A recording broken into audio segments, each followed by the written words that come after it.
Fala, meu amigo, tudo bem? Lopes aqui do Grupo SP. Vocês sabem que a Journey se transformou agora na Fremont, né? Fremont aqui da Fiat, que é um carro muito bom também, mantendo o padrão americano, né? Um carro maravilhoso, mas como todos os carros, principalmente Fremont, Journey também, mas acontece qual? Aquele problema aqui, ó, na parte da suspensão. Você começa a escutar aqueles barulhos aqui na parte da suspensão, parte de embuchamento. Toda a suspensão é feita com a base de buchas, né? Buchas de bandeja. Existem duas opções.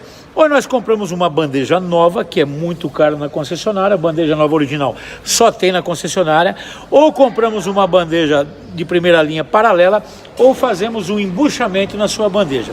Fazendo o embuchamento injetado, você vai gastar muito menos e fica tão bom quanto. Então você que tem uma Fremont como essa e quer fazer um trabalho numa oficina que é especializada, fazer o embuchamento da suspensão, a sua Fremont está produzindo aquele barulho chato que está te incomodando, anote os telefones que eu vou deixar para você aqui, aí você dá uma ligadinha para mim, traz a sua Fremont para cá e faz um orçamento legal para você ver quanto você vai gastar menos. Anota aí agora, 011 2364 7388 ou 011 2364 7488. Se quer mandar um WhatsApp para mim, manda agora, 011 970 98 1106. Eu aguardo um contato seu, traz a sua Fremont para cá na grande estrutura da SP, que é uma oficina especializada em suspensão.